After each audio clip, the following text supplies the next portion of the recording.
Raja Al-Muzaffar merupakan seorang raja yang alim dan adil yang berkuasa di Irbil yang sekarang menjadi kota Baghdad, Irak. Beliau disebut-sebut sebagai pemilik ide perayaan Maulid Nabi Muhammad SAW yang pertama pada 12 Rabiul Awal dengan nama Abu Sa'id Al-Kokburi bin Zainuddin Ali bin Buktitin. Beliau lahir pada 27 Muharram 549 Hijriah dan wafat pada malam Jumat 14 Ramadan 630 Hijriah. Al-Muzaffar merupakan anak dari raja yang sebelumnya dan juga merupakan adik ipar dari Sultan Salahuddin Al-Ayyubi. Dia memiliki istri yang bernama Rabi'ah Al-Khatun, merupakan adik kandung Sultan. Sehingga itu juga yang membuat Raja Al-Muzaffar mengakui kekuasaan Salahuddin Al-Ayyubi tanpa peperangan. Bahkan beberapa kali Raja Al-Muzaffar ikut membantu peperangan pasukan Salahuddin melawan musuh-musuhnya. Hebatnya, saat menikah beliau hanya memakai pakaian seharga 5 dirham.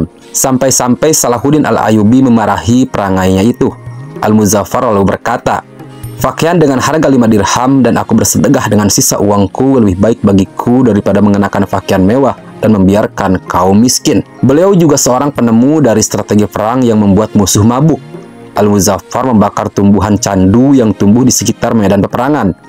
Lalu dengan memanfaatkan angin yang berhembus ke arah musuh, pasukan Salahuddin dapat mengalahkan pasukan musuh. Sebagai seorang raja yang alim, adil, dan memiliki kecintaan yang luar biasa besar pada baginda Nabi Muhammad SAW, Raja Al-Muzaffar tentu meninggalkan banyak hal yang baik. Beliau selalu mengadakan perayaan Nabi Muhammad SAW setiap tahunnya. Dengan perayaan yang meriah, beliau mengundang seluruh rakyat dari berbagai kalangan dan para ulama, serta mengundang pemimpin negara tetangga untuk ikut hadir dalam perayaan Maulid yang beliau adakan. Raja Al-Muzaffar menyediakan banyak makanan nikmat dan lezat, banyak hewan disembelih dan dimasak.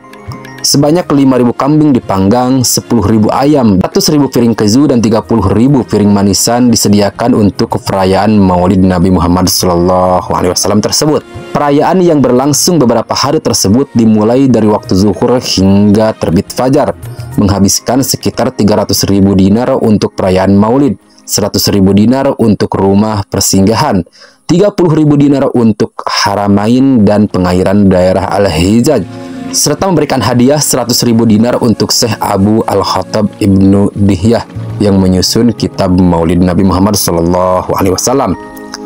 Selain perayaan Maulid Nabi Muhammad SAW yang digelar secara megah dan mewah, Raja Al-Muzaffar juga bersedekah secara besar-besaran dengan membangun sekolah mazhab As-Syafi'iyah dan mazhab Hanafiyah, membangun Universitas Al-Muzaffar atau Al-Jami Muzaffari di kaki Gunung Kaisiun, membangun banyak gudang roti untuk dibagikan setiap harinya, memberi pakaian kepada orang yang membutuhkan, membagikan 2 dinar pada masing-masing rakyatnya, membangun 4 panti jompo dan panti difabel, membangun rumah untuk perempuan dan anak yatim, membangun 2 ribat atau tempat zikir dan khalwat bagi kaum sufi, serta masih banyak lagi sedekah rahasia yang beliau lakukan. Beliau sosok yang terkenal dengan kebaikan hati, sederhana, rendah hati, seorang sunni yang mencintai para ulama, cerdas, berani, dan adil. Sehingga untuk mengenang jasa beliau dibuatkanlah Jalan Al-Malik Al-Muzaffar di daerah Al-Mani Alam Mesir. Beliau wafat di Erbil dan berwasiat untuk dimakamkan di Mekah. Namun karena perjalanan yang sulit, akhirnya beliau dimakamkan di pemakaman Ali Karamallahu Wajhahu di Kufah.